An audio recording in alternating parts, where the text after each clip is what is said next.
започна со работа SOS телефонот за деца и млади, тоа беше нешто ново во Македонија. Прв SOS телефон за деца и млади, децата се јавува за љубовни проблеми, другарување, училишни проблеми, така натаму, некако денеска со вака тешки проблеми.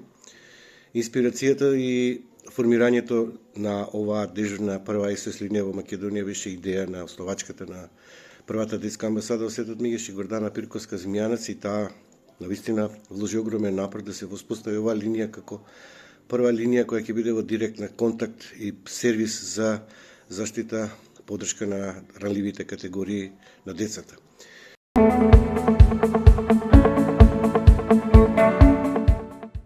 Ало Бушавко низ овие 30 години и самата мисија која ја има допира до сите деца, нивните родители, најблиските во семејствата, и навистина е гласот на потребите и проблемите со кои децата се среќаваат во Македонија. Ни е многу важен индикатор за состојбите со прекршување на правата на децата и секако тие ги забележуваме во нашите алтернативни извештаи кои ги доставаме до Комитетот за правата на детето.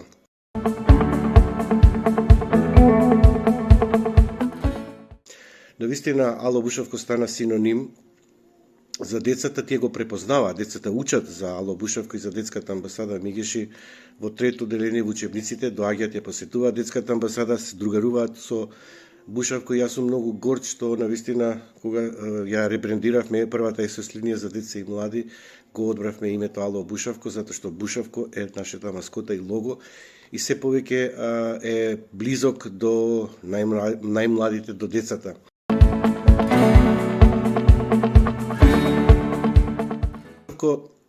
Му посакувам многу волонтери, активисти кои навистина несебично ќе се вклучат и ќе бидат 24/7. Она што ме импресионира во истражувањето што го имаше средношколците во Мечта, Ало Бушавко 24/7 работи и тоа е единствена линија каде што 24/7 сме достапни и со помош на многу волонтери, активисти успеваме 30 години да бидеме во директен контакт со децата.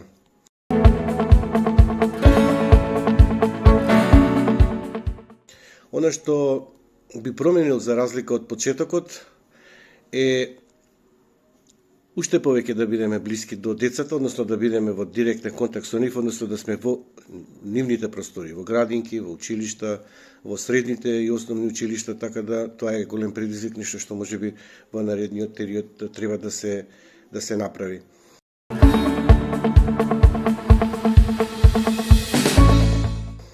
Како го гледам Бушавко во следните 30 години? Па како расте Мегеши, првата детска амбасада во Светот Мегеши, така расте и Ало Бушавко. И морам да признам, да не беше првата детска амбасада во Светот Мегеши, не знам ни дали Ало Бушавко ќе обстоише, затоа што многу тешко се обезбедуваат средства за ваков директен сервис. Го гледам евентуално да се хармонизира бројот 116-111 со европскиот број, и го гледам и понатаму активно да умрежува со останатите SOS линии низ целиот свет, вклучени во Child Help International. Поздрав до сите бушавки, бушавковци и поддржувачи на оваа благородна идеја.